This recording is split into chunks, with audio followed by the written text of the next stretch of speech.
agency will disappear if we don't pass my amendment. Thank you, Mr. Speaker. The honourable member for Saanich Gulf Islands will have 4 minutes remaining in her time for her comments, in her speech, that is, and then, of course, the usual 5 minutes for questions and comments following that. We'll now go to statements by members. Déclaration de député. L'honourable député. The honourable member for Saanich Gulf Islands. Again, I rise today on what's called Standing Order 31. And Standing Order 31, as we all know, is also known as members' statements. And the topic of my members' statement today is members' statements. We had a very interesting discussion yesterday at PROC, discussing our procedures and affairs. And the theme of the discussion related to question period, related to the package of amendments and changes that we hope will be considered by this House before the House adjourns, prepared by members from a number of parties. But one of the things that grabbed our attention yesterday was this question of the control of members' statements by party whips. This 60-second message, now down to 10 seconds, is the moment for members to say what's on their minds, what's happening in their constituents. We need to end the practice of leaving the allocation of these statements to party whips. Thank you, Mr. Speaker. The honourable member for Ottawa South. Mr. Speaker, I am delighted to congratulate my constituent, Ms. Louise Leclerc-Bélanger, on having achieved Canada's highest honour for teachers and early childhood educators, the Prime Minister's Award for Teaching Excellence.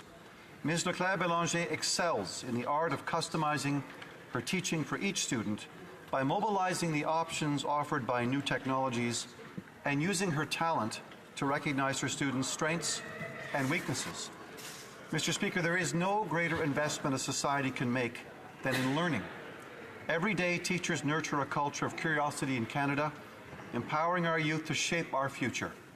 Our government is proud to celebrate Canada's outstanding educators who are inspiring Canadian children to reach their fullest potential and succeed in the jobs of today and tomorrow.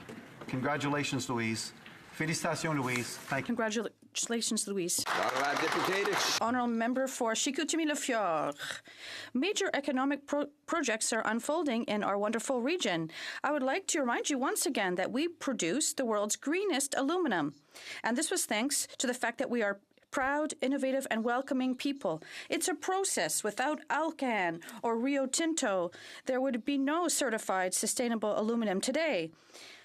ELYSIS technology will allow us to produce a zero GHG emission aluminum in the future, and without Alcan, there would have been no ELYSIS. Métaux Blackrock will soon begin its work on a processing factory. Ariane Phosphate received the necessary permits and is wrapping up its financing. Énergie Saguenay is currently considering the impact of an LNG factory in Saguenay. All of these projects are part of a process to provide the planet the necessary resources for now and for decades to come. And these will be fueled by hydroelectricity. They're already in a good position for our region to provide other green resources as well. And I'm convinced that by the end of this process, we will develop other types of ELYSIS technologies. Pontiac. The honourable for Pontiac. The community of Kitigombi next to Maniwaki will start its annual powwow. Zibi traditional powwow brings to Algonquin territory a time for celebration, reunion, healing, and spiritual growth. It's where you will truly hear and see all the different types of dancing, singing, and languages that make up First Nations communities across Turtle Island. I attend the powwow every year with my family so that I can meet up with friends and absorb more teachings about the Algonquin traditions. And this year is going to be particularly special since we've achieved a nationally significant milestone for reconciliation between Canada and Kitigan-Zibi. We signed an historic Memorandum of Understanding on Reconciliation, which includes a global settlement offer with over $116 million in compensation. With this deal, the Algonquin of Kitigan-Zibi can invest to protect their endangered language, create new businesses and jobs that help develop our regional economy. Improving this relationship between our government and the Algonquin of KZ is a top priority for me as MP, and I love doing my work at the powwow. Thank you. The honourable member for Sherbrooke. Mr. Speaker, years go by, but things stay the same with this government's inaction. Yesterday, we learned that the CRA once again signed a secret deal with rich Canadians, allowing them to avoid prosecution for tax evasion. Once again, the wealthy are getting away with nothing but a slap on the wrist. Yet 3 years ago, the Minister of Revenue confirmed that there's no tax amnesty, that there won't be or never will be any tax amnesty at the CRA. And in the KPMG affair, she said publicly that the CRA will certainly go through with legal prosecution. And she said that KPMG's clients would face criminal charges and that there would be no pardons. The Minister has shown once again her incompetency by blaming everyone but herself. And she now says she'll conduct a small inquiry to solve this problem. This is ridiculous. She had 4 years to repair our two-tier tax system, and yet there has been no arrests, convictions, or funds recovered for international tax evasion. The minister has just lost her last shred of credibility that she had with the secret deal, and she's the only person to blame. Senator. Mr. Speaker, I want to share our government's great achievements. The poverty reduction strategy has lifted more than 800,000 Canadians from the poverty. This is attributed to our government's Canada Child Benefit, granted income supplement, and the tax cut for middle class and SMEs. The constituents of Brampton Centre are more than happy with these policies. Over 12,000 children and their families in my riding are being assisted by the Canada Child Benefit. But we are not done. We have put a price onto the pollution, and that provides a revenue which leaves more money in the pockets of the Canadians. Mr. Speaker, our plan is working. Since 2015, Canadians have added over 1 million jobs to our national economy, and unemployment is at 40 years historic low.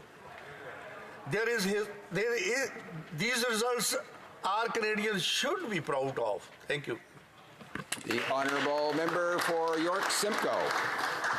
Mr. Speaker, as a lifelong resident, I can say with confidence that York Simcoe is the place to be this summer. The fun kicks off this weekend from June 1st to 3rd with the Mount Albert Sports Day, with attractions for everyone to enjoy. On June 21st, the Chippewas of Georgian Island will be putting on a parade and fireworks display over beautiful Lake Simcoe, the jewel of our community for Aboriginal Day.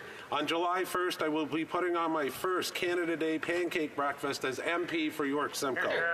All residents are invited to come out and enjoy free pancakes, bacon, and more as we celebrate 152 years of our great country together.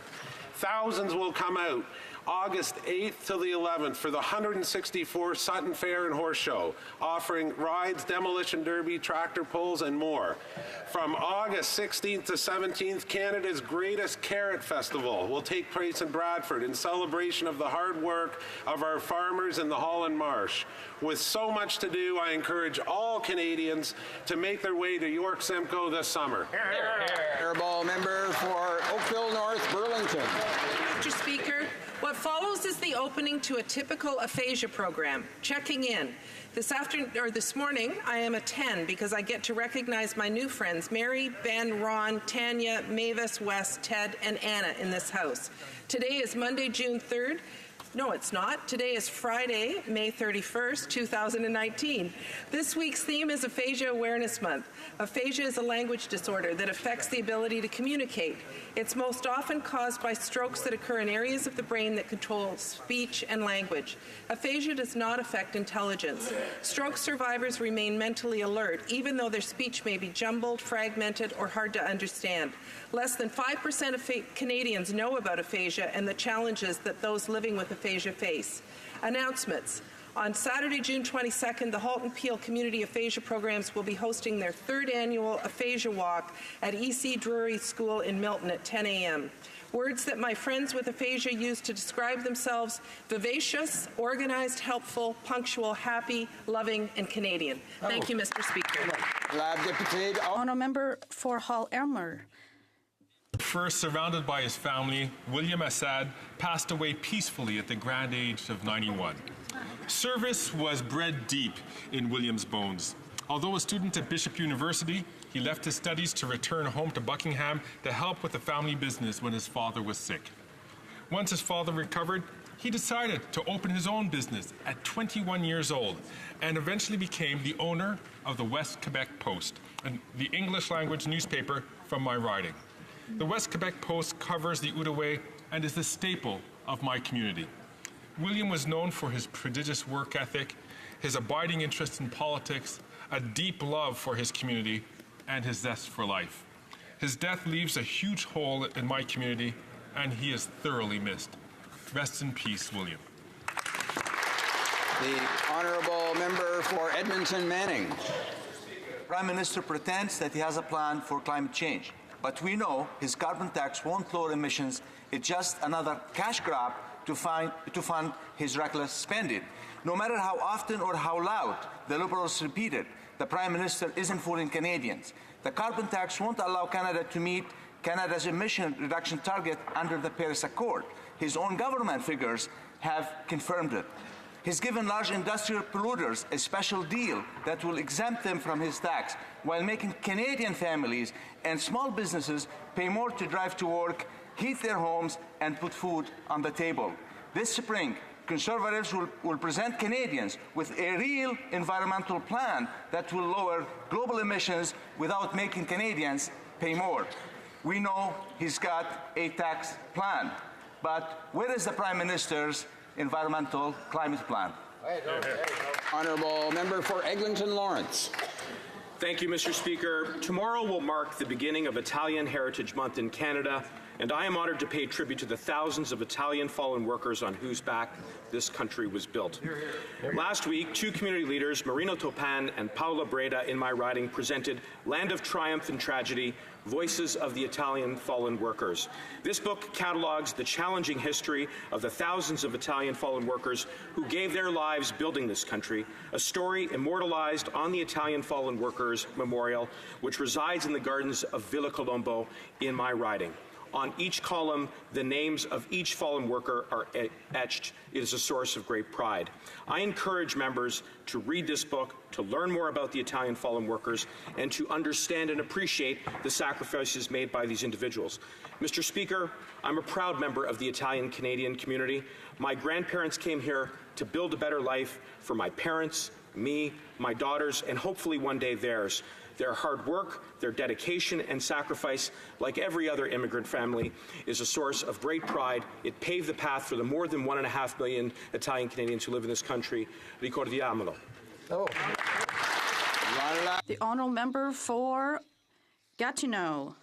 Thank you, Mr. Speaker. Tomorrow, on June 1st and Sunday, there will be a solidarity event in Gatineau. We went through a great ordeal in spring with the floodings in Gatineau, and I'd like to mention volunteers who dug digs and who cooked and delivered meals. Once again, our neighbors need us. So this is a call to all members of people in Gatineau, and show your participation tomorrow and Sunday at this event. Thank you. The honourable member for Montmagny, Lizlette Kamouraska, Rivière-du-Loup. The Prime Minister pretends to have a climate change plan, but it's just a tax in disguise, and his government's figure prove this. Environment Canada admits that the carbon tax will have no measurable impact on reaching our Paris targets unless it's 6 to 15 times higher than it's announced, which the Liberals are refusing to admit. We know the Liberals are not trying to cut GHG emissions and only seek to increase Canadians' tax burden. The biggest polluters will only pay 8% of costs thanks to Liberal exemptions. And 92% of the bill will be footed by families and SMEs. The middle and working classes will have to pay more to get to work, heat their homes, and buy food. But there is an alternative. In the coming weeks, the Conservatives will present a real environmental plan that will reduce GHG emissions without making Canadians pay more. We know the PM has a plan to raise taxes, but what is his plan for the environment, Mr. Speaker? For Sudbury. Mr. Speaker, it is with great pleasure that I rise today to speak about an incredibly inspiring person from my riding. Ryan Benoit is a young entrepreneur from Sudbury who has lived with cerebral palsy his entire life. Because of his condition, he was unable to participate in sports growing up, but this never curbed his passion for athletics. While a student at Laurentian University studying sports administration, he created his own clothing brand, The Positive Inception, where he was able to combine his love of sports and fashion. Through this line of apparel, Ryan aims to send a message of positivity to everyone from all walks of life. He hopes to inspire people to reach for their dreams, no matter how big or out of reach they may seem. He says, and I quote, "The world is infinite, and anyone can do anything they put their minds to. Life is full of endless opportunities." Recently, Ryan won the Young Entrepreneur of the Year award from the Greater Sudbury Chamber of Commerce. Ryan, ta ténacité pour faire... Ryan, your strong desire to make a difference and your positive, inclusive message make you an inspiration, not only for Sudbury, but for all of Canada. Thank you, Ryan. The Honourable Member for Belleuil-Chambly. Mr. Speaker, 2 municipalities in my riding are celebrating key anniversaries this year. 50 years for Otterburn Park and 150 years for the city of Richelieu. First, Richelieu. It is located next to the Richelieu River, and the city is the result of a merger with Richelieu and Notre-Dame de Bon Secours. I'd like to congratulate the mayor, Jacques Ladouceur, the head of the parish, Clément Delatte, the sponsors of the festivities, and the artists Viviane Audet and Robin Joël Cool. Otterburn Park, which celebrated 150 years in 2005, is celebrating 50 years since its creation as a separate entity. I'd like to congratulate the mayor, Denis Parent, for the city's renewed image with these festivities. And Mr. Speaker, I'm proud to underscore these important anniversaries. Richelieu, it was a really wonderful occasion, and congratulations to both of these municipalities. Long live both of them. London. Mr. Speaker, this Liberal government has no plan for climate change. This very government's figures have confirmed that they will not be meeting their Paris Accord targets, and that is because they do not have a climate change plan. They have a tax plan, and Canadians know it. While large industrial polluters have received a special deal, families and small businesses are paying more. At a time when most Canadians are within $200 of being able to pay their bills at the end of this month, this Prime Minister is hiking the cost of living. Canadians are paying more to put gas in their tanks to drive to work. They're paying more to heat their homes, and they're paying more to put food on their table. I'm excited because this spring, Canadians will be presented with a real plan that will lower global emissions. Conservatives have a plan, a real plan. Mr. Speaker, the Liberals have totally failed on this plan. The Honourable Member for La Prairie. Mr. Speaker, tomorrow, dairy farmers across Canada and the world will celebrate International Milk Day. In Quebec, there are more than 5,000 dairy farms, with an average of 70 cows producing more than 3 billion litres of milk annually. Our dairy farmers make sure our regions and communities continue to grow and practice responsible land management. As a former dairy farmer, I know how proud these peoples are, and they're proud of their products and their farms they provide to Canadians and the supply management system. We are the party that created supply management, and we continue to defend and protect it so that Canadians can have milk produced here in Canada. Unlike the Conservatives, we are united in our defense of supply management. I would ask all Canadians, therefore, to raise a glass to recognize the exemplary work of our dairy farmers. Thank you, Mr. Speaker. Oral questions. Questions orales. The Honourable Member for Chilliwack, HoC. A healthy democracy relies on an independent press, free from political interference. That independence is now in jeopardy thanks to this government's $500 million media bailout. The Canadian Association of Journalists have expressed concerns with the process that would muzzle members of the advisory panel, keep Canadians in the dark about who gets rejected for funding, and allow the minister the power to overrule the panel anyways.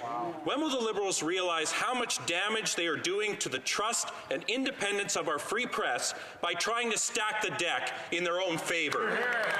Honourable Minister of Heritage. Mr. Speaker, once again, the Conservatives are playing a dangerous game. They're attacking our media, they're attacking the independence of the journalists, and have been very clear since day one. Everything will be transparent. everything, Mr. Speaker, and the Conservatives, instead of attacking professional journalists, they should be there to support them because they're part of our democracy. They're a pillar of our democracy, Mr. Speaker. This is what the program is in place, respecting also at the same time the independence and the freedom of the press. Member for Chilliwack Hope. Well, respected Globe and Mail columnist John Ibbotson said today that not only is the $600 million subsidy a bad idea, but that Unifor shouldn't be on the panel representing journalists while also campaigning against a political party. He went on to say that the government bailout undermines confidence in the impartiality of journalists. Unifor's attacks on Conservatives do the same. When will these Liberals finally realize the damage they are doing to the media by keeping Unifor on this panel and just kick them off of it? Ministre Patrimoine Canadien. Mr. Speaker, unlike the Conservatives, we don't only want CEOs around the tables. We need the workers, the journalists. We want Francophones, Anglophones, members from the ethnic media, Mr. Speaker. We want everybody to be represented because this is something extremely important, Mr. Speaker. In the last year, thousands of jobs have been lost. Many dailies have closed their door, Mr. Speaker. We have to act, and we acted in a way that respects the independence and the freedom of the press, Mr. Speaker. And they should stop attacking the press. They should stop attacking our journalists and saying that they're fossils, Mr. Speaker. Member for Chilliwack Hope. Well, Unifor boss Jerry Dias said this week, quote, "Am I coming out against the Conservatives? You're damn right I am."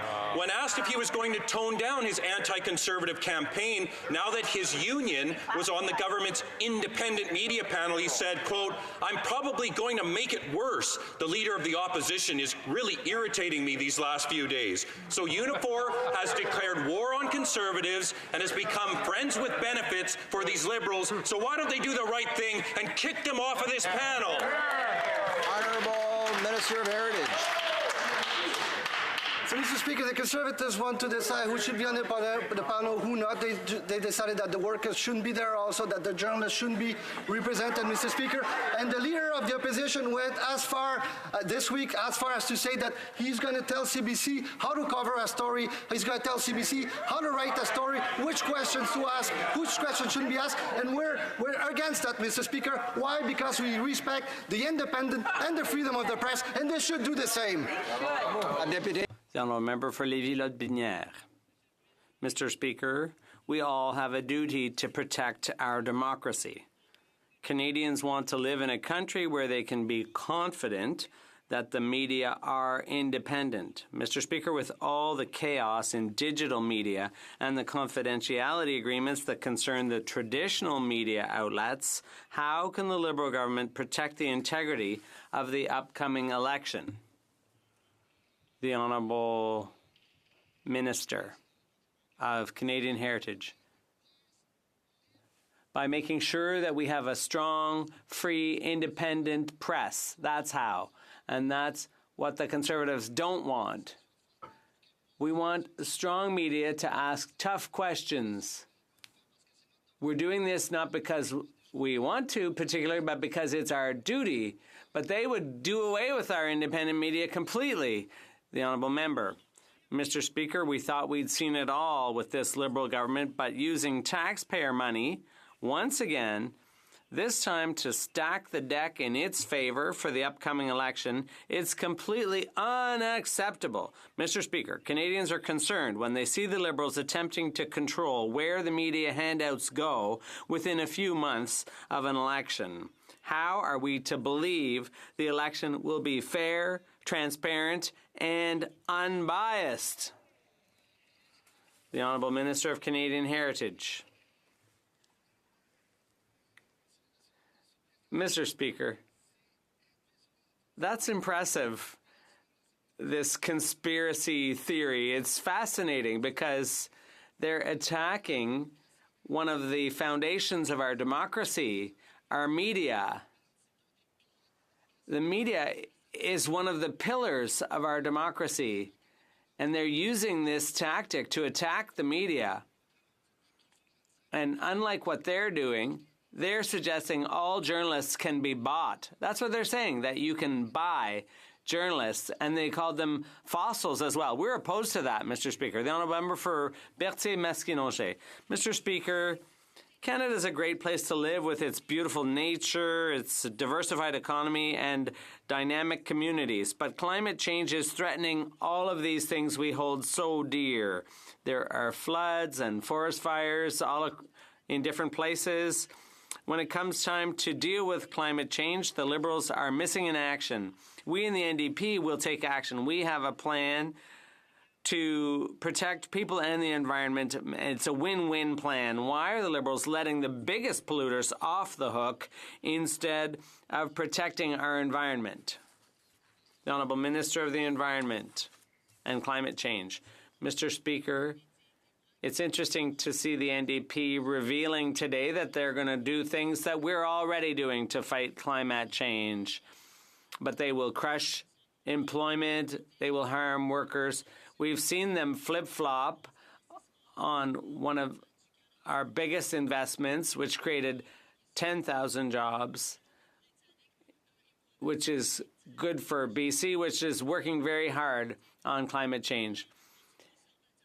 On the other side, you have the Conservatives who want unlimited pipelines and tankers. They don't want any regulations. Now, a member for Berthier-Masquinongé. The Liberals are not even achieving their Paris targets. The Liberals are forcing NAFTA through with a total lack of respect for Parliament. Instead of working hard to get better working conditions for workers or to get better environmental protections or protect our agricultural industries, this Liberal government prefers to bow down before Donald Trump. People want the Liberals to negotiate trade deals with progressive measures in them. Mr. Speaker, why are the Liberals wasting a unique opportunity to make trade fairer for workers once and for all? The Honourable Minister of International Trade, of Foreign Affairs, rather. What the NDP should understand, Mr. Speaker, is that reopening this deal would be opening Pandora's box. We have a deal that protects more than $2 billion a day in trade. The NDP is at best naive, and at worst they're playing political games by suggesting that Canadians would benefit from reopening this deal. If the NDP wants to follow Donald Trump's example and withdraw from NAFTA, they should have the courage to say so. Well, Mr. Speaker, nobody is advocating that the deal be reopened. Anyone with eyes to see can see it never closed. Congress is trying to change the deal. The president is declaring a trade war on one of the countries involved, Mexico. So this is a live deal. And the question is why the government wants to tie its hands and put its head in the sand instead of waiting for an opportunity to improve the deal for Canadian workers and for the environment.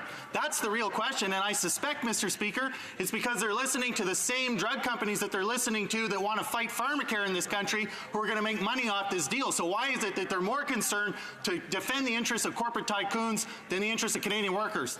The Honourable Minister of Foreign Affairs. You know, Mr. Speaker, there are so many misunderstandings in that question. It's hard to know where to start.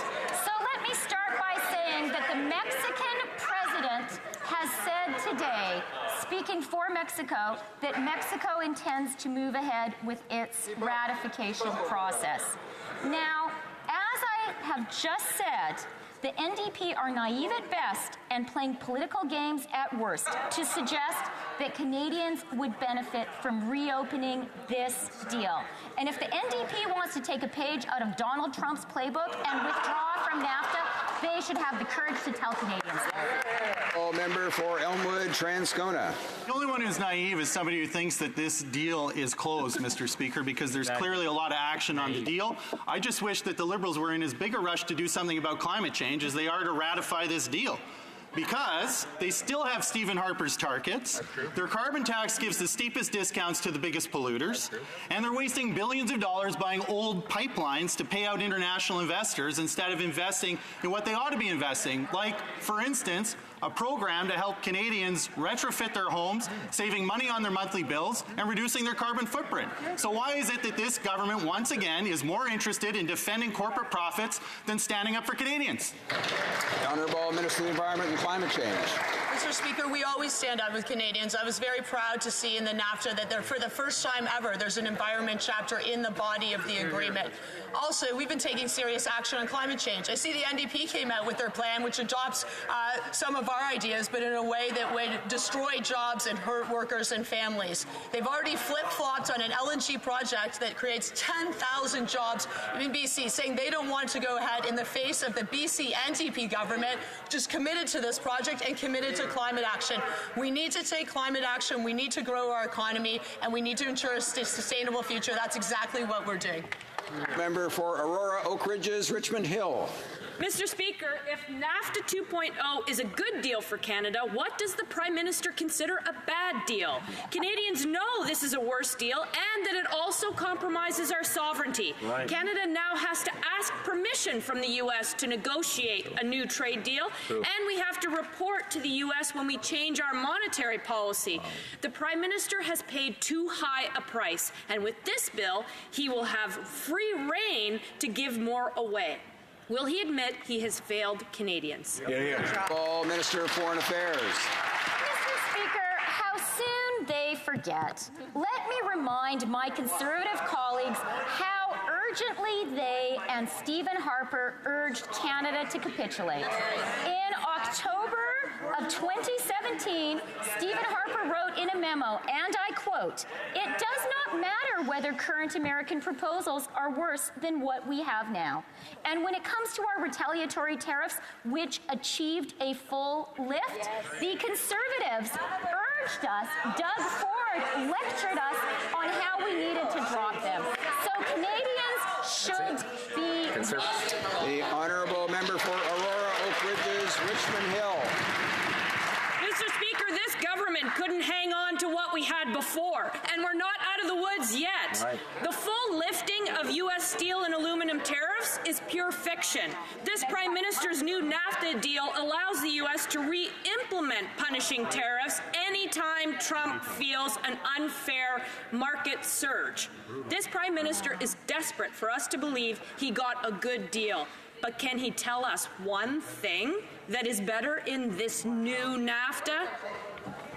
Minister of Foreign Affairs. You know, Mr. Speaker, it is pretty rich to hear the Conservatives talk about steel and aluminum tariffs. The Conservatives were on the record and were absolutely wrong in the approach they advocated. Doug Ford's government publicly called for Canada to drop its retaliation. Had we done that, just imagine how devastating the result would have been. And members on that side of the House agreed with that wrong-headed and frankly weak approach. The honourable member for Mégantic-l'Érable. Mr. Speaker, it's a bit ironic to see the Prime Minister celebrating NAFTA 0.5 when he has shown Canadians what a yes man he was with Donald Trump. It's like negotiating a new car purchase and celebrating when it's delivered without wheels. Never would another Canadian Prime Minister accept so much American interference in our international trade. The Prime Minister missed a unique opportunity to negotiate a good deal for Canadians, and he was always the last one at the table. Why? The Honourable Minister. Let me remind my Conservative colleagues that they, with Mr. Harper, urged us to capitulate. In October 2017, Mr. Harper wrote, and I quote, "It doesn't matter that the American proposals are worse than what we have now."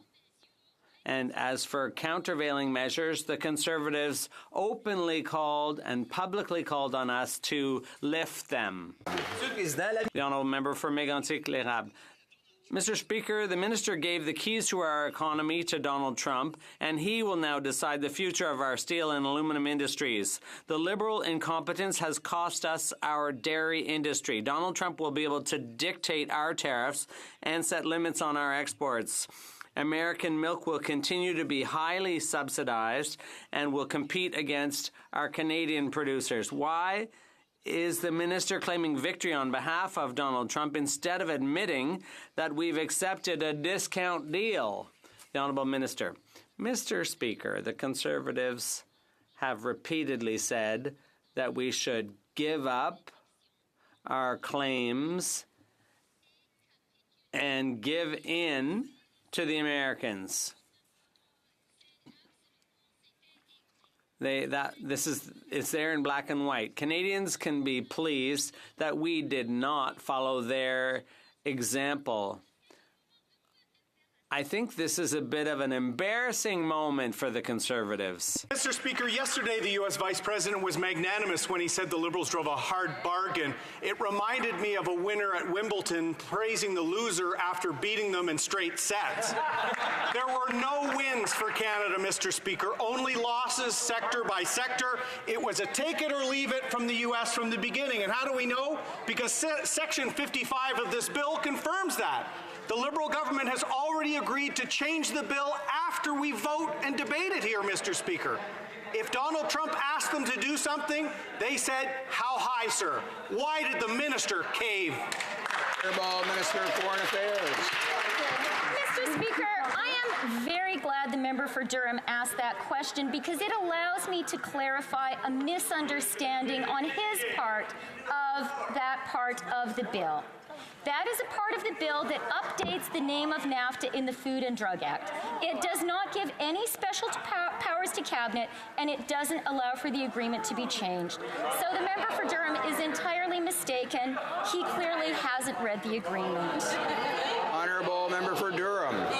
Mr. Speaker, I have read the Liberal 0.5 to NAFTA, and I'll give a review for the minister. Canada lost on agriculture, lost on resources, lost on softwood, lost on auto, lost on biologic drugs, lost on data transfer, lost on de minimis, lost on visa, lost on Buy American. They even lost on their progressive agenda, Mr. Speaker. How could this Liberal government say 0 out of 10 is a win? Hear, hear. Honourable Minister of Foreign Affairs. Mr. Speaker, I have already pointed out how the member just made a simple mistake in his previous question. But let me give you some objective, impartial evidence on how good the New Deal is. The International Trade Commission, which is a U.S. body not likely to put its thumb on the scale in Canada's favor, reported that as a result of the New Deal, U.S. exports to Canada would increase by $19.1 billion, and Canadian exports would increase to the U.S. by $19.1 billion. That's a win-win, Mr. Speaker. Member for Vancouver Kingsway. Mr. Speaker, Canadians are shocked to discover the Canada Revenue Agency just signed a secret agreement with wealthy Canadians to avoid prosecution for tax evasion. Clients of KPMG were caught using offshore schemes to avoid detection by Canadian tax authorities, costing the public purse tens of millions of dollars. Why is this Liberal government letting rich Canadians who are cheating our tax system off the hook with secret deals? Who do they think they are? SNC Lavalin? The Honourable Parliament Secretary to the Minister of Veterans Affairs. Monsieur le Président, notre gouvernement. Mr. Speaker, our government is firmly committed to fighting tax cheats. The rules, out-of-court settlements are part of a fully independent process within the agency to ensure the integrity of our tax system. We know that the regulations can be used appropriately in some circumstances, but we are concerned about the lack of transparency involved, and the minister has the file. She has taken charge of this file. Now, a member for Sherbrooke. Well, where does the lack of transparency come from? It's this government that controls the agency. It's ridiculous. We learned yesterday that CRA has entered into further secret deals with rich Canadians. The ministers had 4 years to fix our two-tier tax system, but we can see now that this government lacks the guts and the political will to change things. How is it that wealthy taxpayers are still getting away without charges after all this government's tough talk, all this minister's rhetoric? Nobody believes that the noose is tightening around the necks of the tax cheats because this government's doing absolutely nothing about the situation. The Honourable Parliamentary Secretary to the Minister of Veterans Affairs. Thank you, Mr. Speaker. I should say to my colleague opposite that the noose is tightening. The work is being done. We've done a lot. And although out-of-court settlements can be used appropriately in some circumstances, we are concerned about a lack of transparency, and the minister has said so here in the House. And the minister has directed CRA to review the process to find ways to be more transparent about the reasons why settlements were reached. But I want to point out that that process for out-of-court settlements is completely independent. Speaker, the Prime Minister has failed on trade. I recently spoke with a senior in Milverton who is concerned about increases to the cost of her medication under the renegotiated NAFTA. I speak with farmers who are frustrated about losing market share with nothing in return. Right. I speak with manufacturers who are concerned that the Liberals have left them vulnerable to further arbitrary tariffs. Why did the Prime Minister give in to Donald Trump's demands? Honourable Minister of Foreign Affairs. Mr. Speaker, the only people who wanted us to give in to Donald Trump's demands were the Conservatives. The advice from Stephen Harper for Canada to capitulate is well known and well documented. So is the urgent calls from the Conservatives, both in this House and in the province of Ontario, for Canada to drop its retaliation. That retaliation on steel and aluminum tariffs was Canada's strongest trade action since the Second World War. That was central to our success in getting these tariffs lifted. A member for Caribou Prince George. Yesterday, the Senate Liberal leader admitted that the Prime Minister didn't even try to negotiate an end to the softwood lumber dispute in their failed negotiations or renegotiations of NAFTA. He had other priorities. Mill closures are being seen in my riding and throughout our province. In 2016, the Prime Minister stood up and said that he would have a deal within 100 days. He also told Canadians he was seized with finding an end to the softwood dispute. Yet now we know he had other priorities. Why did the Prime Minister not take this once-in-a-generation opportunity to put an end to the softwood lumber dispute once and for all? Honourable Minister of Foreign Affairs.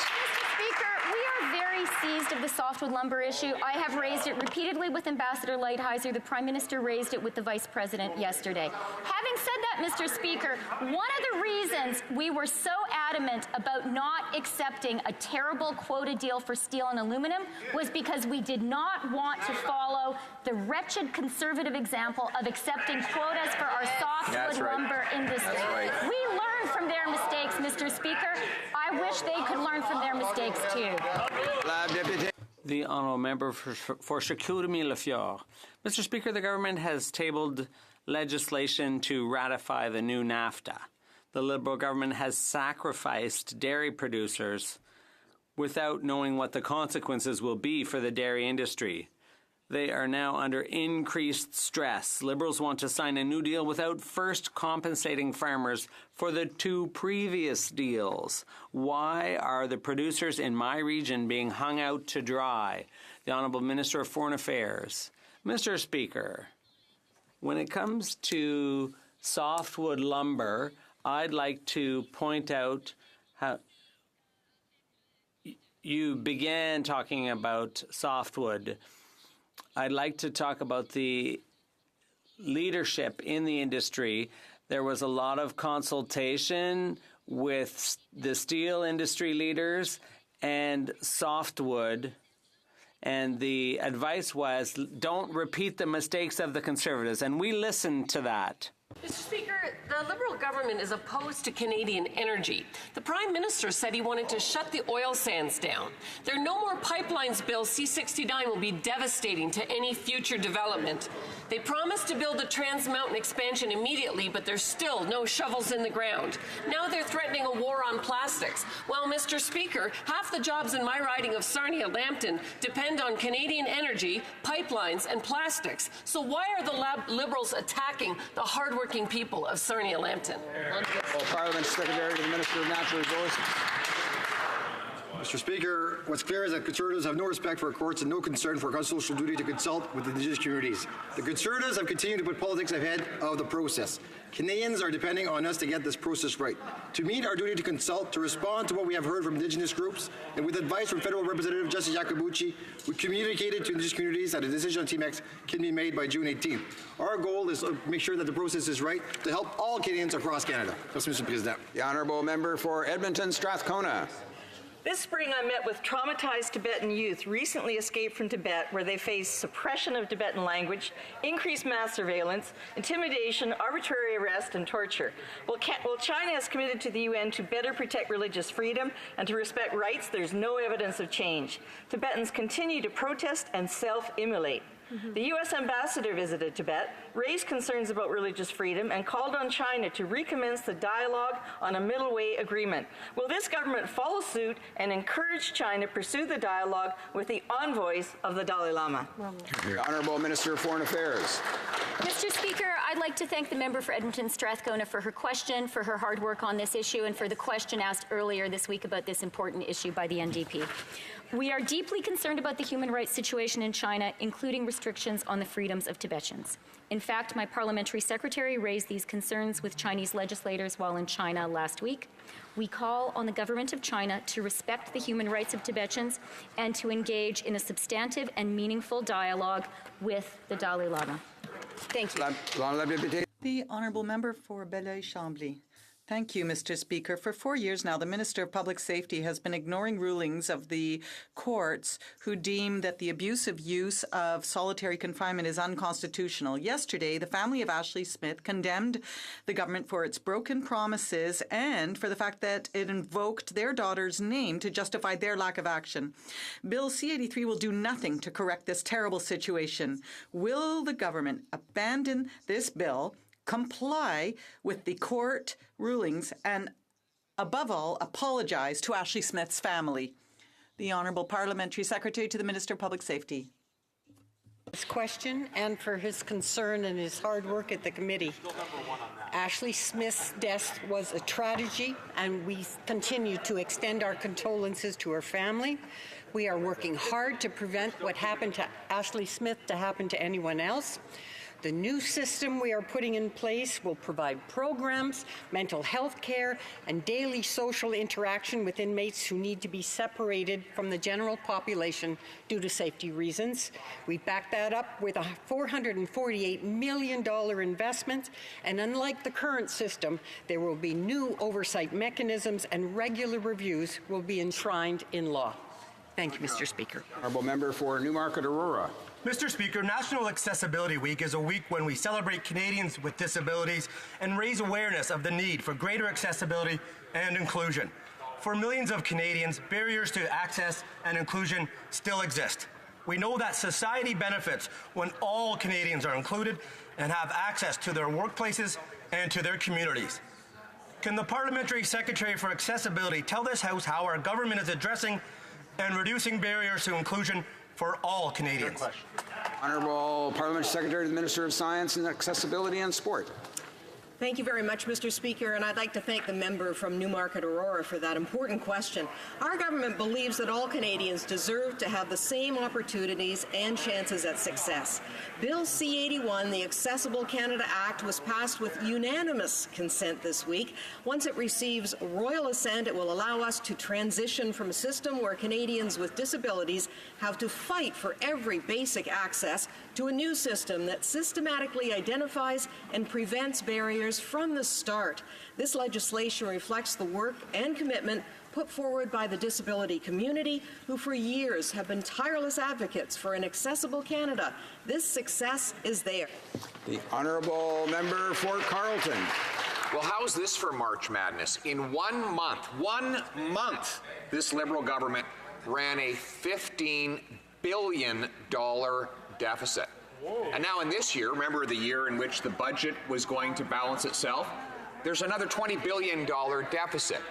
No balanced budget until the year 2040, and that assumes no additional spending. Right. The reality is this: the only way to pay for all of this out of control spending is crippling tax increases on Canadians.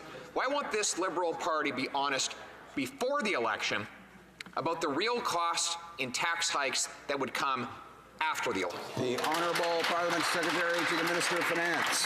Mr. Speaker, I'm so glad the member opposite was able to take off his tinfoil hat to come into this House today, because he doesn't actually understand the real results of our economy. Let's talk about our real results. A typical Canadian family is $2,000 better off, and as a result, Mr. Speaker, of our policies, Canadians have created over 1 million new jobs. And let's not talk about the Conservatives' plan for the economy. I mean, they have already flip-flopped, and when it comes to the Leader of the Opposition, it's cuts first and think later. Member for Carleton. They don't even have to think. They know exactly what they do every time. Run up massive deficits before the election, and then massive tax increases after the election. Now, they hope that Canadians won't know about that until after the election is held, when Liberals no longer need voters' votes, but still need their money. But the mathematical reality is this. The only way to fund their out-of-control spending is through large and growing tax increases on the middle class. Why aren't they honest enough to admit that now? Parliament Secretary to the Minister of Finance. Mr. Speaker, I'll take no lessons in admitting the truth to Canadians when the Conservatives constantly flip-flop on their policies, mislead Canadians in this House and in the public domain. But what the reality is, Mr. Speaker, is the fact that we lowered taxes on the middle class, raised them on the wealthiest 1%. As a result, we're lifting 300,000 children out of poverty, 825,000 Canadians out of poverty. And what, Mr. Speaker, do the Conservatives want to do? Boutique tax credits for their wealthy friends that will not grow the economy. Member for Carleton. Well, you've heard it now. If you are a soccer mom or a hockey dad, you are too rich for the Liberals, and the Liberals want to make you poorer. You've heard it again. If you are someone who takes the bus and used the transit tax credit, you're too rich, and the Liberal plan is to make you poorer. So far, they've succeeded. They've raised taxes by $800 on the average Canadian family, and they'll do much more if they're re-elected. So here's a specific question. How much more will they add to the price of gas once their carbon tax is fully and finally implemented? Honourable Parliament Secretary, the Honourable Minister of the Environment. Speaker, let's talk about what we've done for Canadians. Families are $2,000 better off. We've raised 300,000 children out of poverty. We've created 1 million jobs with Canadians. Larger 60% increase in foreign direct investment this year. And at the same time, we're taking ambitious climate action. Unfortunately, the Conservative Party does not understand that we need to take action on climate change, that you can do it in a way that makes life affordable, that they create good jobs. They have a policy that's right out of the 1950s when it comes to the economy, and no plan for the environment.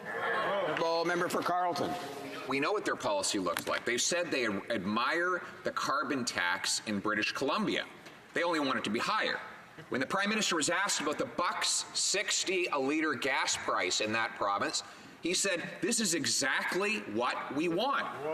And it's exactly what Canadians will get if the Liberals are re-elected and increase, as they've promised, the carbon tax by 250%. So a simple question. If they're not afraid of the truth, why don't they admit it?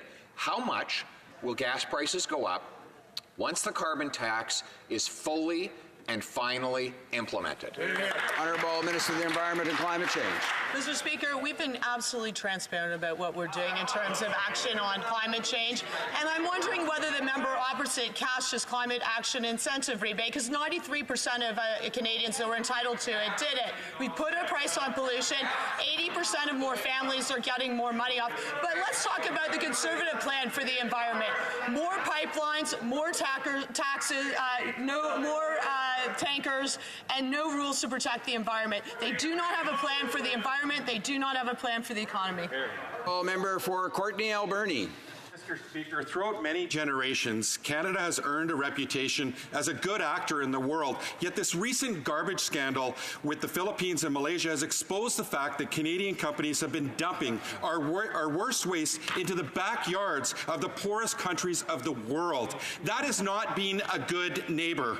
Let's say we stop, like the EU is committed to doing. Will this government now commit to working with us to end the practice of dumping Canadian waste into the backyards of the world's poorest countries? Well, Minister of the Environment and Climate Change. Mr. Speaker, we're very pleased that the garbage is coming back from the Philippines. We agree. It's unacceptable. 2015, under the Harper government, a private company brought over waste to the Philippines. We have changed our rules so it won't happen again. But the bigger piece is that we need to take action to tackle plastic pollution. We are going to be announcing our plan shortly. We know we have too much plastic pollution, and we need to keep that value in the economy, and that's exactly what we're going to be doing. The Honourable Member for Salaberry-sur-Roi. Thank you, Mr. Speaker. A Salaberry business, Terrassement MRD, is waiting for the outcome of a labour market impact assessment since December 2018. According to Service Canada, the timeline is 102 days, but it took 160 for this business. They have lost up to $150,000 in contracts to date, and they may have to close shop. Foreign temporary workers should already be there, but their status is still waiting to be approved at the border. Will the minister give CSBA the go-ahead to make sure that these workers can cross the border on Saturday and save Terrassement MRD? The Honourable Parliamentary Secretary to the Minister of Employment. Colleague from the NDP for that question. Obviously, with the increase in the number of jobs that have been created in this country, 1 million new jobs in this country, it has put additional pressures on the workforce. We've seen it especially almost a 50% increase in the demand for temporary foreign workers in the province of Quebec. We've put additional resources on the ground as far as agents that are dealing with these cases, and we hope to resolve the backlog shortly. Honourable Member for Yorkton Melville. Forward in caring for their veterans injured by mefloquine. But our Prime Minister has ignored their research, recognition of damage done, and support for their injured soldiers. This week, the Royal Canadian Legion announced a grant for Dr. Remington Nevin and the Quinism Foundation to study mefloquine toxicity within Canada's veteran population. Why then are the Liberals on committee showing such disrespect for our Legion and our veterans by trying to defame Dr. Nevin's expertise and his research? Parliament Secretary to the Minister of for Veterans Affairs. Thank you, Mr. Speaker.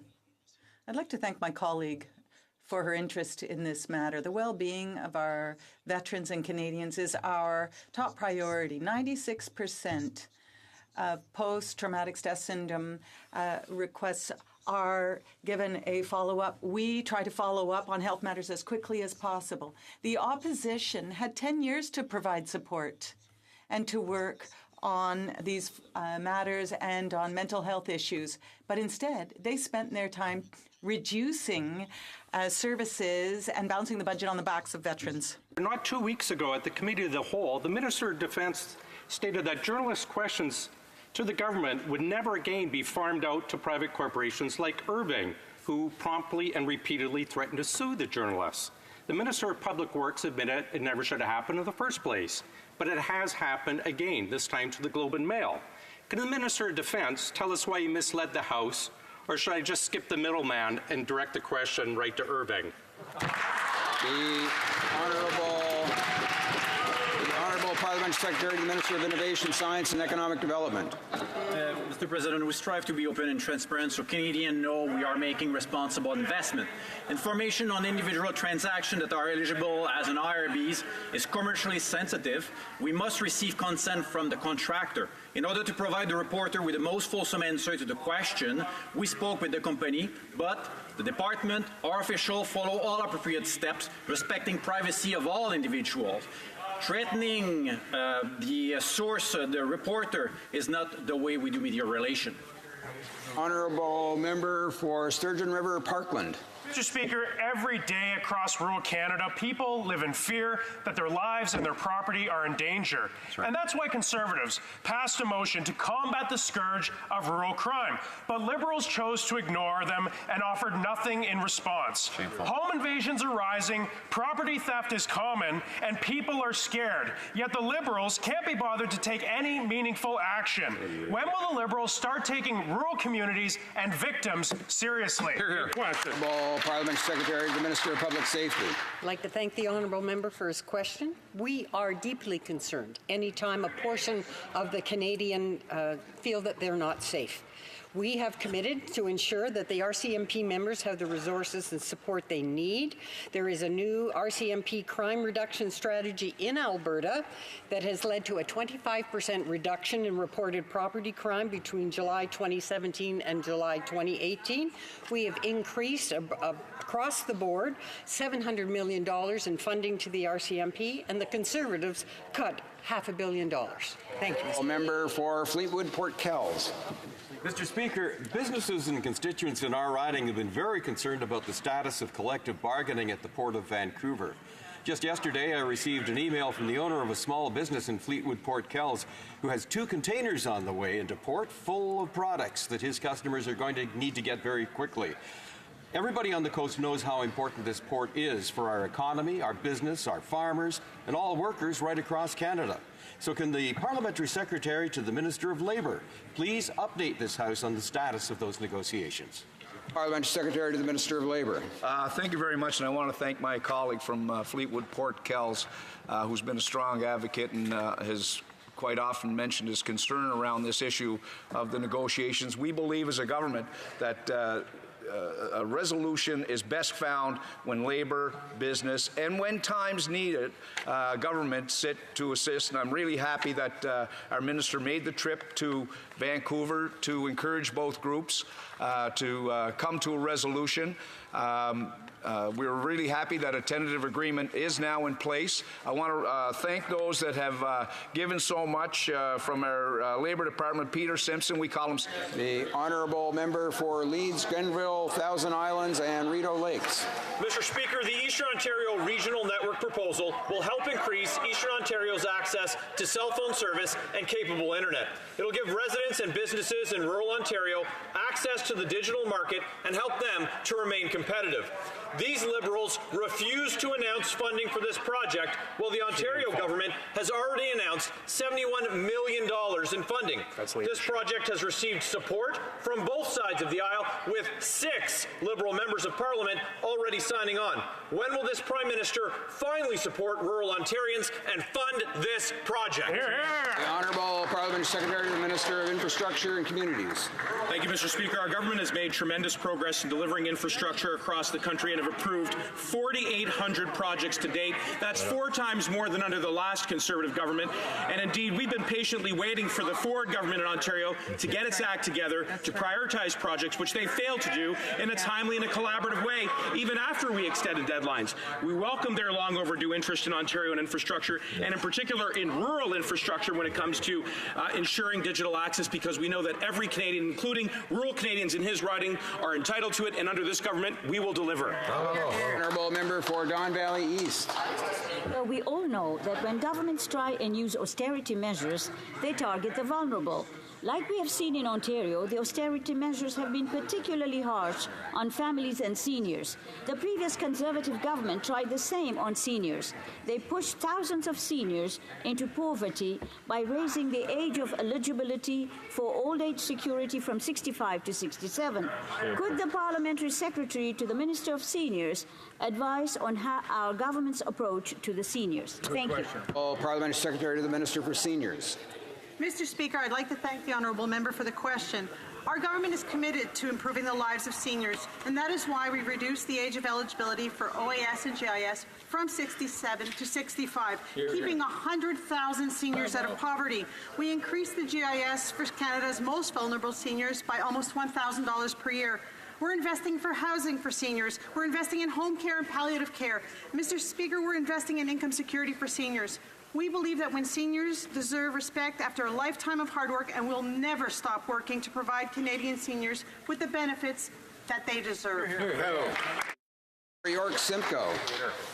Mr. Speaker, the important work of the Auditor General's office is being jeopardized by the Prime Minister, who has refused to provide the funding needed to hold the federal government accountable for its activities and handling of taxpayer money.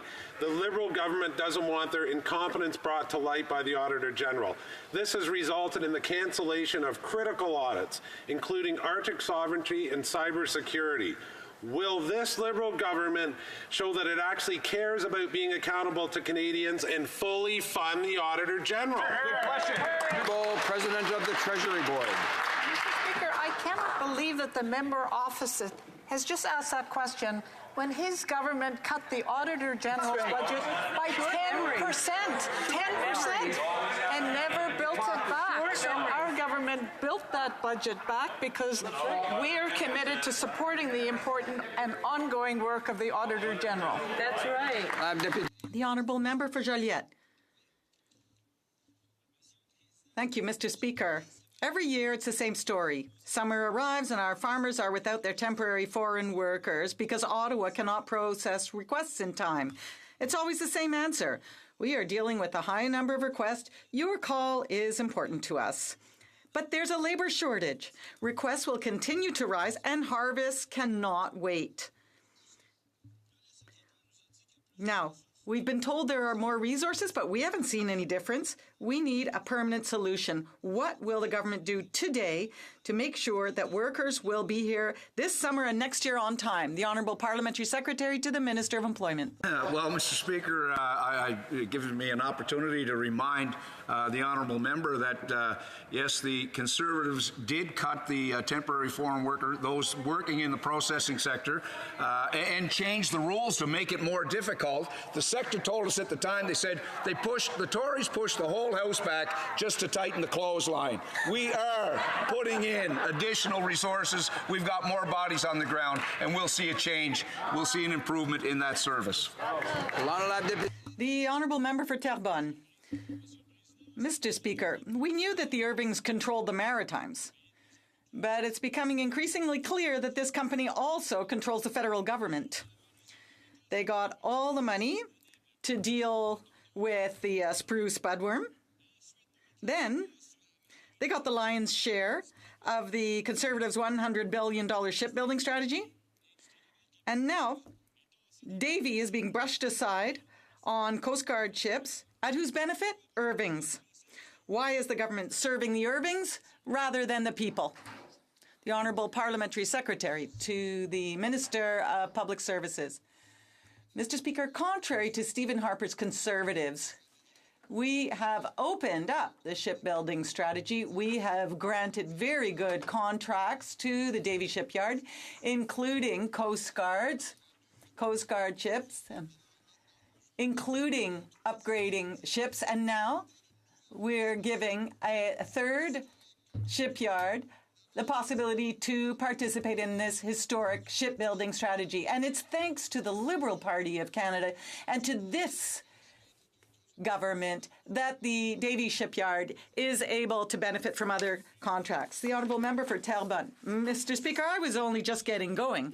With 776 lobbying meetings since the beginning of their term in office, Irvings are now really just one of the family, and it's paying off. They were awarded a golden contract, which even lets them pass off their French fry factory in Alberta as industrial benefits. The government warns them when reporters start asking questions so that then they can threaten to sue them. And yet the government still finds a way to kill their biggest competitor, Davie. My question is simple. When is there going to be a special parliamentary committee? The Honourable Parliamentary Secretary to the Minister of Innovation. Thank you, Mr. Speaker. Our policy on industrial and regional benefits is our main tool to benefit from defence procurement for Canadians. When we assess transactions under this policy, we make sure that the technological level equals the level of the project. Now, the business, as the business declared, they were not given credits for its Cavendish Farm project. They received $40 million for They invested $40 million for industrial benefits for Atlantic ships. The honourable member for Nunavut. Thank you, Mr. Speaker. My question is for the Minister of Indigenous Services. I've been proud to fight for the funding announced last fall for the Addictions and Trauma Treatment Centre for Nunavut. However, there are no youth-specific facilities in Nunavut. Our youth face long delays and often have to leave the territory for mental health treatment, if they're lucky. Our Minds Matter, a report issued by Nunavut's Children and Youth Representative, states that our youth have rightly judged the current system as inadequate and failing to meet their needs. Will the Minister listen to the voices of our youth, give them access to the mental health services and the supports they need and have a right to in their own territory? Thank you, Mr. Speaker.